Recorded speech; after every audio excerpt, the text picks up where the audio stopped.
പുതിയൊരു വീഡിയോയിലേക്ക് എല്ലാവർക്കും സ്വാഗതം. നമ്മുടെ യൂട്യൂബ് ചാനൽ ഇതുവരെ സബ്സ്ക്രൈബ് ചെയ്യാത്ത എല്ലാവരും ഈ വീഡിയോക്ക് താഴെ കാണുന്ന സബ്സ്ക്രൈബ് ബട്ടൺ ക്ലിക്ക് ചെയ്തിട്ട് നമ്മുടെ യൂട്യൂബ് ചാനൽ സബ്സ്ക്രൈബ് ചെയ്യുക. എങ്കിൽ ഞാൻ അപ്ലോഡ് ചെയ്യുന്ന പുതിയ വീഡിയോസൊക്കെ യൂട്യൂബിൽ നിങ്ങൾക്ക് പെട്ടെന്ന് തന്നെ ലഭിക്കുന്നതാണ്. ഈ വീഡിയോയിൽ നമ്മൾ സ്വയംഭോഗത്തെക്കുറിച്ചാണ് നോക്കാൻ വേണ്ടി പോകുന്നത്. പ്രായപൂർത്തിയായി എല്ലാ പുരുഷന്മാരും സ്ത്രീകളും സ്വയംഭോഗം ചെയ്യാറുണ്ട്. സ്ത്രീകൾ എങ്ങനെയൊക്കെയാണ് സ്വയംഭോഗം ചെയ്യുന്നത് എന്നതാണ് നോക്കാൻ വേണ്ടി പോകുന്നത്. കൂടാതെ മറ്റു കാര്യങ്ങളും നമുക്ക് നോക്കാം. അപ്പോൾ ഈ വീഡിയോ കാണുന്ന എല്ലാവരും ഈ വീഡിയോ ലൈക്ക് ചെയ്ത് കാണാൻ മറക്കല്ലേ.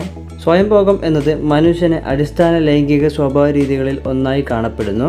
എന്നാൽ സമൂഹം ഇതിനെ ഇപ്പോഴും അപമാനകരമായി തന്നെയാണ് വീക്ഷിക്കുന്നത്. വിവിധ മതങ്ങളെ സംബന്ധിച്ചിടത്തോളം ആവട്ടെ ഇത് സ്വകാര്യമല്ലാത്ത സംഗതിയുമാണ്. മുതിർന്ന സ്ത്രീകളുടെ ലൈംഗിക സ്വയംഭോഗ രീതി ഏറ്റവും സാധാരണമായത് ക്ലിറ്റോറസിന് സമീപ പ്രദേശങ്ങളിൽ ഉരസുന്നതാണ്. എങ്കിൽ കൗമാരക്കാർക്കിടയിൽ ഏറ്റവും സാധാരണമായത് ലൈംഗിക സ്വയംഭോഗ രീതികളിൽ രണ്ടാം സ്ഥാനമാണ് സ്വയംഭോഗത്തിനുള്ളത്.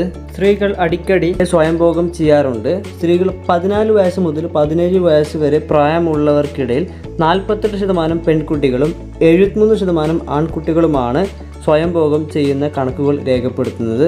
25 മുതൽ 29 വയസ്സ് വരെ പ്രായമുള്ളവർക്കിടയിലാകട്ടെ ഏകദേശം 85% സ്ത്രീകളും 94% പുരുഷന്മാരും സ്വയംഭോഗം ചെയ്യുന്നതായി പഠനങ്ങൾ പറയുന്നു. സ്ത്രീകൾ സ്വയംഭോഗം ചെയ്യുന്നത് എങ്ങനെയാണെന്ന് ഈ വീഡിയോയിൽ നമുക്ക് നോക്കാം. അപ്പോൾ നമ്മുടെ ഈ യൂട്യൂബ് ചാനൽ സബ്സ്ക്രൈബ് ചെയ്യാൻ മറന്നു പോയിട്ട് അല്ലെങ്കിൽ വിട്ടുപോയിട്ടുണ്ടെന്നുണ്ടെങ്കിൽ ഇപ്പോൾ തന്നെ ഈ വീഡിയോക്ക് താഴെ കാണുന്ന സബ്സ്ക്രൈബ് ബട്ടൺ ക്ലിക്ക് ചെയ്തിട്ട് നമ്മുടെ യൂട്യൂബ് ചാനൽ സബ്സ്ക്രൈബ് ചെയ്ത് വെക്കുക. അപ്പോൾ സ്ത്രീകൾ സ്വയംഭോഗം ചെയ്യാൻ പലതരം വിദ്യകൾ ചെയ്യാറുണ്ട്. അവ ഏതെന്നും എങ്ങനെയൊക്കെയാണെന്നും ഈ വീഡിയോയിൽ നമുക്ക് നോക്കാം. സ്വന്തം ക്രിസറിയുടെ ഭാഗങ്ങളിൽ വട്ടത്തിലും മുന്നിലേക്കും പിന്നിലേക്കും അല്ലെങ്കിൽ മുകളിലേക്കും താഴേക്കും തലോടുന്നതാണ് കൂടുതലായി പിന്തുടരുന്ന രീതി.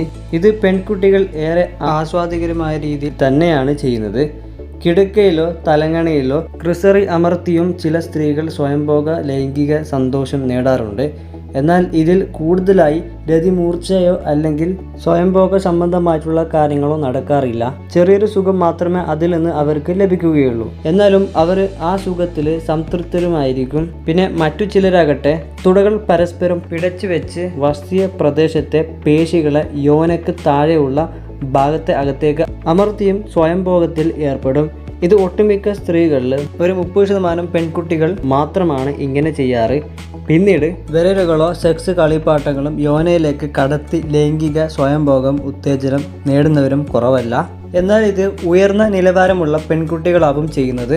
വിവാഹം കഴിഞ്ഞ 70% സ്ത്രീകളും സ്വയംഭോഗത്തിൽ ഏർപ്പെടാറുണ്ട്. ഈ സ്വയംഭോഗം എല്ലാ സ്ത്രീകളും പെൺകുട്ടികളും ചെയ്യുന്നത് തന്നെയാണ്. അത് വലിയൊരു സംഭവമൊന്നുമല്ല. ഓക്കെ, അപ്പോൾ അടുത്ത പുതിയ വീഡിയോയുമായി വീണ്ടും കാണാം. ഈ ചാനൽ സബ്സ്ക്രൈബ് ചെയ്യാൻ മറക്കല്ലേ. Thank you. ബൈ.